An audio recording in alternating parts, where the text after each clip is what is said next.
We're in Acts 22. Acts 22. Actually, it'll start 21:40 just to get us up to speed. If you remember, Paul got arrested under suspicion of bringing a Gentile into the temple, but he wasn't really arrested for that. He was arrested to save his life because the Jews were trying to kill him out in front of the temple. And the commander of the Fortress Antonia had to come out and bring his troops to save the guy and kind of half drag him, half carry him back to the fortress to get him out of harm's way. And so at the end of 21, verse 40 says, after receiving the commander's permission, Paul stood on the steps and motioned to the crowd. And when they were silent, he said to them in Aramaic. Before we get into this list, there's a list of 10 things that he does really well to work the crowd in this passage. But the fact that they got quiet when he asked them to, that surprises me. They were so angry. They were so loud. And Paul says, give me a minute. Let me talk to you. And they do. And so Paul makes a defense to them that, like I said, have at least 10 different items that he brings up that are designed to say, look, I'm one of you and I haven't done anything wrong and you really need to calm down and let's rethink this. When you get to some of his other defenses in front of the commander, in front of Felix, in front of Festus, he uses different tactics. He says different things. He tells kind of the same storyline, but he includes different things that will be interesting to those particular people. So starting out with a bunch of Jews on the steps to the Fortress Antonia trying to kill him because they think he brought Gentiles into the temple. This is his defense, and I'll try to point out the different things that he, kind of the name drops that he does. All right. Brothers and fathers, listen now to my defense. When they heard him speak to them in Aramaic, they became very quiet.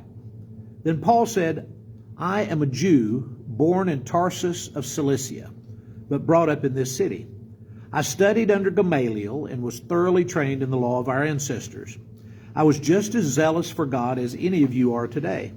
I persecuted the followers of this way to their death, arresting both men and women and throwing them into prison, as the high priest and all of the council can themselves testify. I even obtained letters from them to their associates in Damascus, and went there to bring these people as prisoners to Jerusalem to be punished.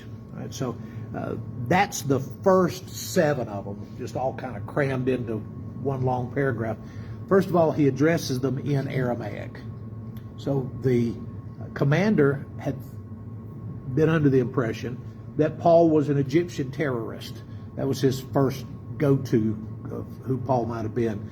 But he's a Jew, and he's from Jerusalem, and he's one of them. So he speaks to them in Aramaic, and he begins his speech by saying, brothers and fathers. So he addresses them respectfully. He addresses them inclusively. We're all in the same boat. We're all men. We're all Jews. We all have lots of things in common. And so hopefully they will listen to him. I am a Jew born in Tarsus, but raised in Jerusalem. Now, we noticed last week when we were getting ready to stop that Paul and the commander have a conversation later on about their citizenship.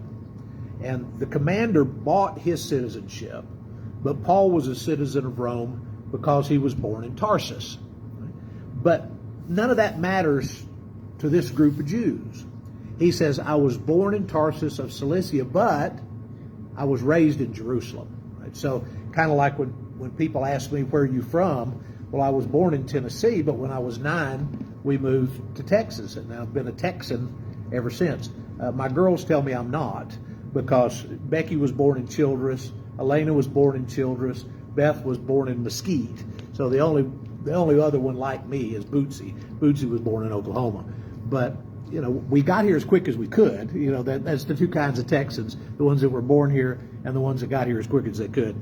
So he says, I was born in Tarsus, but I was raised in Jerusalem. So even the hometown crowd, the people that had grown up in Jerusalem, Paul was one of them. He was close to their experience. I studied under Gamaliel, one of the most respected scholars of the Jewish law in Jerusalem, had a school, and if you went to the school of Gamaliel, it was like going to Harvard. I mean, if you are from the school of Gamaliel, go to the front of the class. He was well respected, well loved, a great leader among the Jews, and evidently just kind of an even-keeled kind of guy that when there was a crisis, Gamaliel was one that was going to stay level-headed and make good comments, good decisions. So I studied under Gamaliel. I was trained in the law. I was zealous for persecuting the way. Right? I am as much a Jew as any of you, and I'm even more Jewish than you are because I was willing to travel and go persecute this upstart religion. And I went all the way to Damascus, and he'll tell them about his experience on the road to Damascus.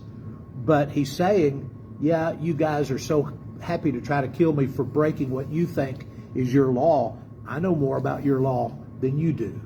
I'm more zealous for your law than you are.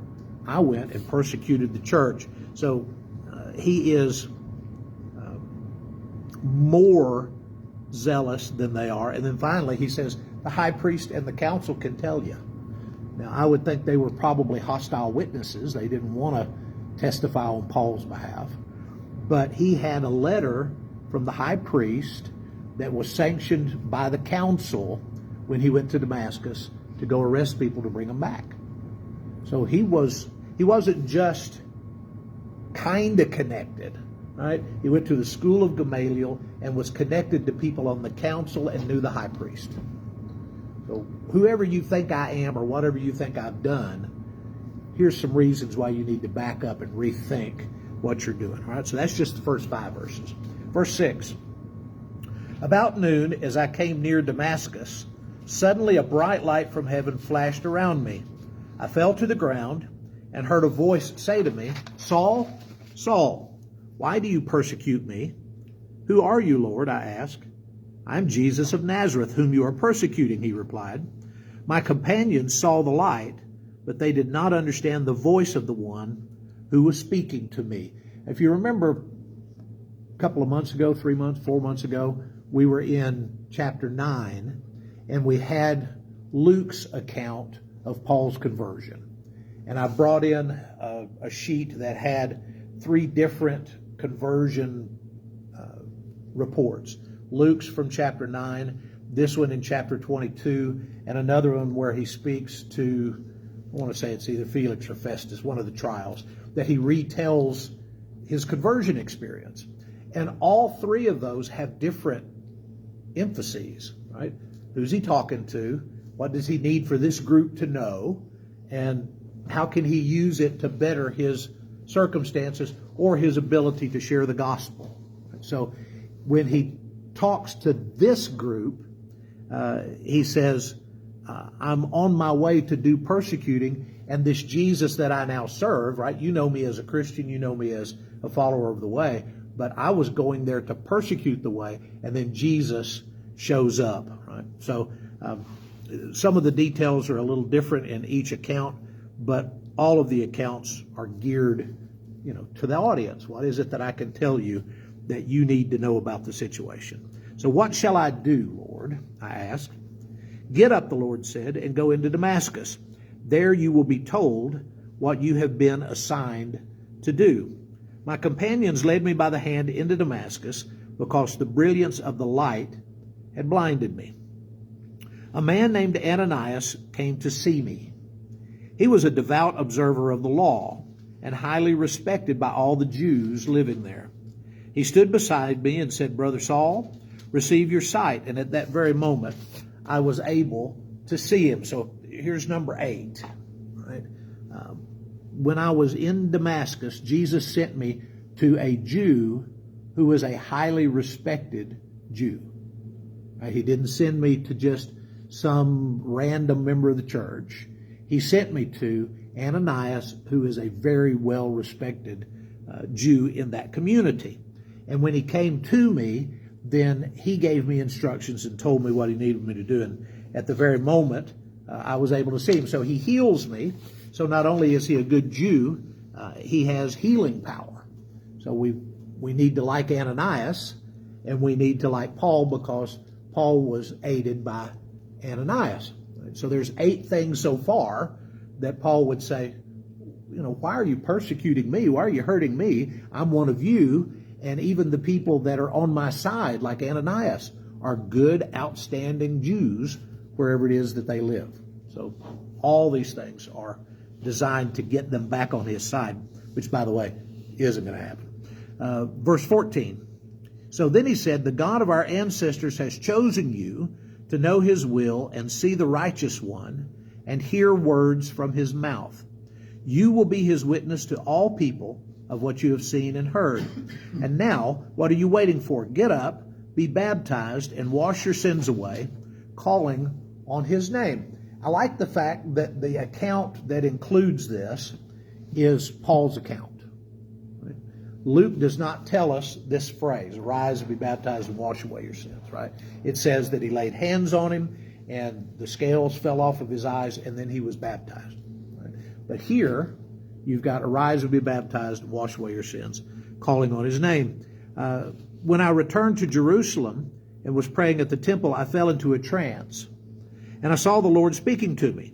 Quick, he said, leave Jerusalem immediately, because the people here will not accept your testimony about me. So I was with Ananias. Ananias heals me. Ananias baptizes me. I heard from the righteous one, which that might be maybe a number 11. When Ananias baptizes Paul, he is seen as, he's a devout guy, but he tells Paul, you have heard words from the mouth of the righteous one. If the Jews understood what Paul was saying, the righteous one would mean Messiah.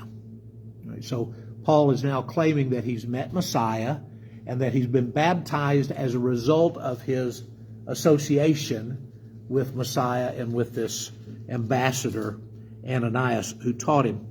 And then he kind of turns the tables and says, when I was in Jerusalem, I had a vision, and it was the Lord, and the Lord told me that I needed to get out of Jerusalem because the people of Jerusalem weren't going to tolerate the things that I had to say. Now, this isn't his current trip, but it kind of mimics his current trip. There was a time prior to this that Paul was in Jerusalem, and God said, you need to get out of Jerusalem. They're not going to listen to you. Well, in that case, Paul puts himself above this group of haters by basically saying, God has been talking to me and telling me what it is I need to do. Has he been talking to you? Is there any message that God has given you about me? No, God told me that you wouldn't listen and that I needed to just get out of town. And so he's been very conciliatory. I'm one of you, but now it's I'm one of you, but I've also had an encounter with Messiah, and the Lord has told me not to let you hurt me. Verse 19. Lord, I replied, these people know that I went from one synagogue to another to imprison and beat those who believe in you. And when the blood of your martyr Stephen was shed, I stood there giving my approval and guarding the clothes of those who were killing him. So his last big card that he plays is that not only was I just like them, I was more dedicated than they are. I was a dedicated insider, and the people of the way were afraid of me because I was good at getting them into trouble. And when one of their deacons was killed, I stood there and approved of it. I don't know how old Paul was at the time Stephen died, or if he picked up a rock. He never says, right, that he was part of the stoning group. In fact, Luke doesn't say he was part of the stoning group, just that they laid their cloaks at the feet of a young man named Saul. And then we move from that passage into Saul as a persecutor. So either he's already old enough and already making a reputation for himself and just isn't part of the group that's actually throwing the rocks, or he's still too young and we've got some time passage between the end of Stephen's account and the beginning of the record of Paul being a persecutor. Whichever way, Paul lets these people know that, I'm right here in town. I was part of a group that made sure that the Christians were getting killed. So I've always been zealous for the law and zealous for what the leadership in Jerusalem wanted me to do. Verse 21, but the Lord said to me, go, and I will send you far away to the Gentiles. Now, we've been watching Paul all through his career in his preaching. What does he always get around to in his preaching prior to this? What's the divisive thing?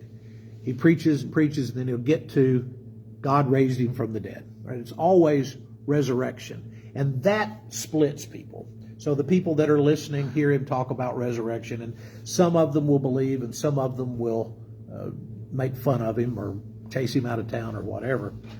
This time, it's not the resurrection that's the problem. What does he say that angers the people so much? Gentiles. Why were they mad at him to begin with? They thought he took a Gentile into the temple.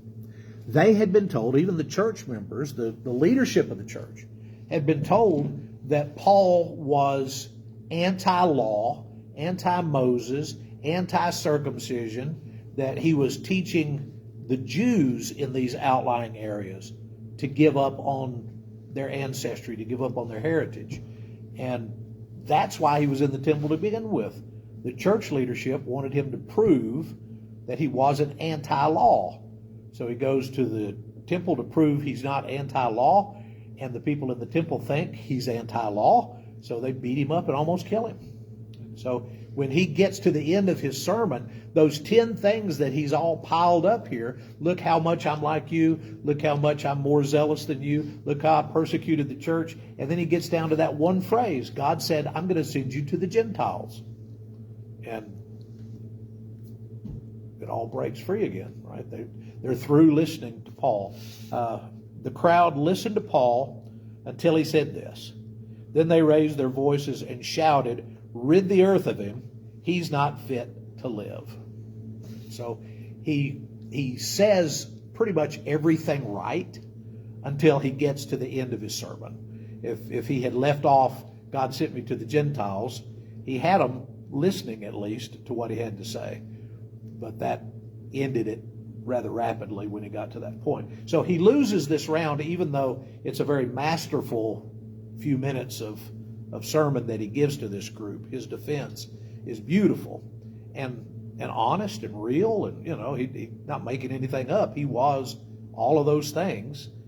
But when they hear him say, I'm going to the Gentiles, or God sent me to the Gentiles, then it completely throws a kink in things. All right. Go over to 22.